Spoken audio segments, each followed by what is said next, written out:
1930년대 만주, 희망을 찾아 떠난 땅에서 오히려 깊은 절망의 짠맛을 본 사람들이 있었습니다. 네, 오늘 우리가 함께 이야기해볼 강경애 작가의 소설 소금은요, 바로 그 사람들의 이야기입니다. 한 줌의 소금조차 사치가 되어버린 그 시대에 정말 이제 생존을 위해 모든 걸 걸어야 했던 한 가족의 아주 처절한 기록이죠. 자, 그럼 이 가족의 삶이 어떻게 흘러가는지 한번 볼까요? 먼저 공포 속에서 정말 위태롭게 시작된 삶을 들여다볼 거고요. 그 공포가 결국 어떻게 한 가족을 산산조각내고 또 잔인한 배신으로 이어지는지, 그리고 마침내 모든 것을 잃어버린 한 여인이 생존을 위해 어떤 마지막 길에 나서게 되는지, 그 여정을 지금부터 함께 따라가 보겠습니다. 이 이야기의 중심에는요, 이름조차 없이 그냥 봉염이 어머니라고 불리는 한 여인이 있습니다. 그녀와 가족들은 소작농이에요. 척박한 땅을 힘들게 일구면서 살아가는데 문제는 수확의 기쁨을 느낄 새도 없다는 겁니다. 왜냐하면 내일 당장 모든 것을 잃을지도 모른다는 그 끔찍한 공포가 이들의 삶을 완전히 지배하고 있거든요. 그럴 수밖에 없는 게 당시 만주는 그야말로 무법천지였습니다. 여기 보세요. 중국인 지주인 팡동, 민병대인 보이단, 또 자위단, 공산주의 세력 심지어 마적단까지 이름만 다를 뿐이지 사실상 전부 다 약한 사람들을 쥐어짜는 약탈자였던 거죠. 이 사람들한테 이 가족의 생명이나 재산 같은 건 뭐랄까 언제든 그냥 빼앗을 수 있는 그런 거였어요. 그러니 매일 밤 문 두드리는 소리만 나도 죽음이 왔구나 하는 공포에 떨어야 했던 겁니다. 죽어야 이 고생을 면한다.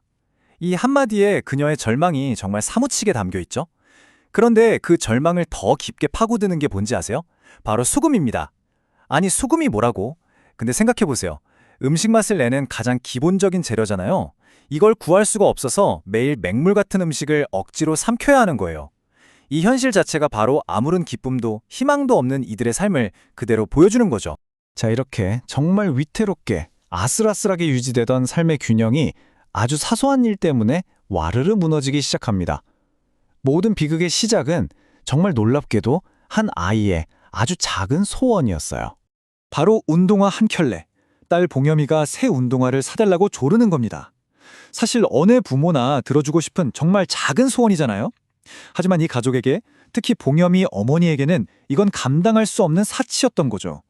결국 이 작은 소망이 이 가족의 골마터진 가난과 어머니의 그 무력감을 다시 한번 확인시키는 그런 비수가 되곤 합니다.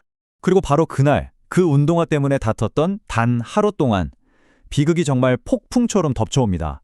오후에 갑자기 총성이 울리더니 저녁엔 남편이 영문도 모른 채 총격전에 휘말려서 피투성이 시신으로 돌아와요. 그런데 그 충격이 가시기도 전에 며칠 뒤 아들 봉식마저 흔적도 없이 사라져버립니다. 정말 단 며칠 만에 남편과 아들을 모두 잃게 된 거예요. 이제 정말 모든 걸 잃었잖아요. 그녀는 마지막 남은 희망, 그거 하나 붙잡고 딸의 손을 이끌어서 용정이라는 도시로 향합니다. 그런데 그 희망의 대상이 누구였냐면 바로 자신들을 그토록 착취했던 지주 팡둥이였습니다. 정말 아이러니하죠? 자신을 가장 괴롭혔던 사람에게서 오히려 구원을 찾으려고 했던 겁니다. 팡둥이 집에 가보니까 이건 그녀가 살던 세상과는 완전히 다른 곳이었어요. 반짝이는 돌바닥에 대리석 테이블, 정말 별천지였죠? 그런데 그 화려함 뒤편에 그녀와 딸이 머물게 된 곳은요, 그녀의 표현을 빌리자면 돼지우리나 쇠 외양간 같은 방이었습니다. 이 극명한 대비가 앞으로 이들이 마주할 현실을 그대로 보여주는 것 같지 않나요? 처음에 팡둥은 친절해 보였어요. 하지만 그 친절은 아주 교활한 덫이었습니다. 그의 아내가 집을 비운 어느 날 밤, 팡둥은 본색을 드러내고 그녀를 덮치고 맙니다. 도움을 청하러 온 거였는데 이제는 그의 소나기에서 절대로 벗어날 수 없는 그런 끔찍한 신세가 되어버린 거죠. 하지만 그녀의 비극은 여기서 끝나지 않습니다. 팡둥의 아내가 돌아오면서 그녀는 이제 쓸모가 없어진 짐덩어리가 되거든요. 덫에 갇혔던 신세에서 이제는 가장 어둡고 깊은 나락으로, 말 그대로 길거리로 내쫓길 위기에 처하게 됩니다.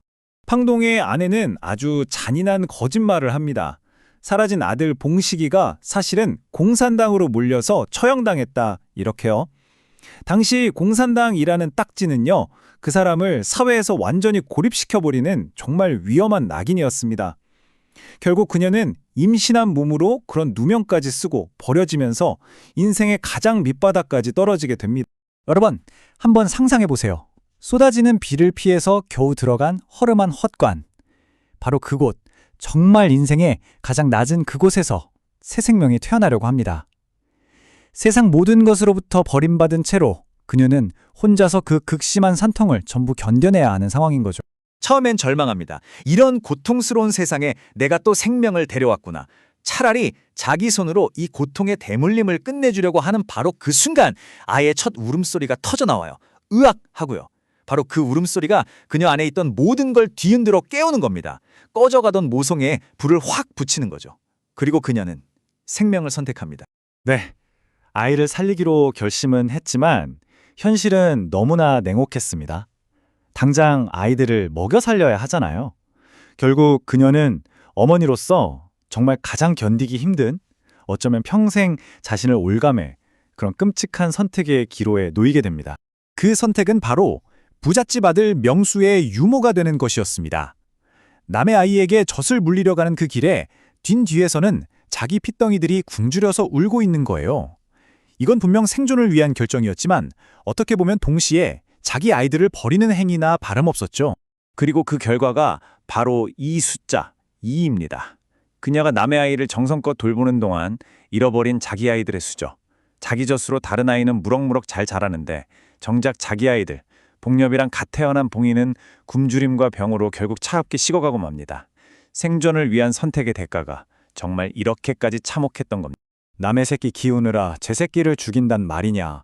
이 절규 정말 가슴이 찢어지죠. 아이들을 살리라고 한 선택이 결국 아이들을 죽음으로 몰고 간 거잖아요.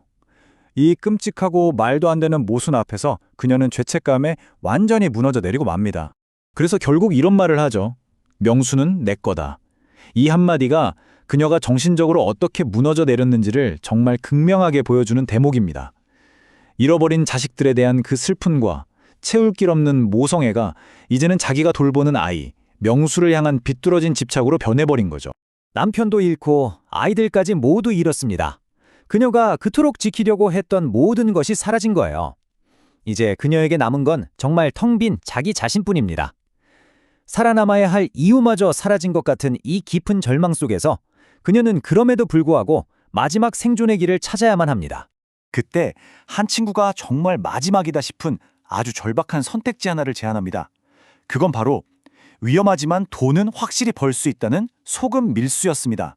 그런데 이 소금을 머리에 이고 국경을 넘는다는 게요, 그냥 장사가 아니었어요. 한번 보세요. 낮에는 숨어 있다가 밤에만 걸어야 하고 칠흑 같은 어둠 속에서 거센 강물도 건너야 합니다. 그러다 무장한 국경 순찰대한테 걸리면 그리로 총에 맞는 거예요. 말 그대로 정말 목숨을 건 사프였던 거죠. 정말 기가 막힌 일이죠.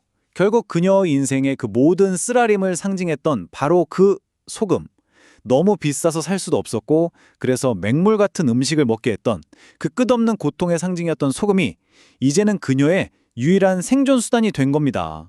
이렇게 소설 소금은 우리에게 아주 묵직하고 잊을 수 없는 질문 하나를 던집니다. 모든 것을 다 빼앗긴 세상에서 진정으로 산다는 것은 대체 무엇을 의미할까요? 어쩌면 이 소설은 그저 버텨내려는 인간의 끝없고 때로는 잔인하게까지 한 그 생존 의지에 대한 가장 강력한 증언이 아닐까 싶습니다.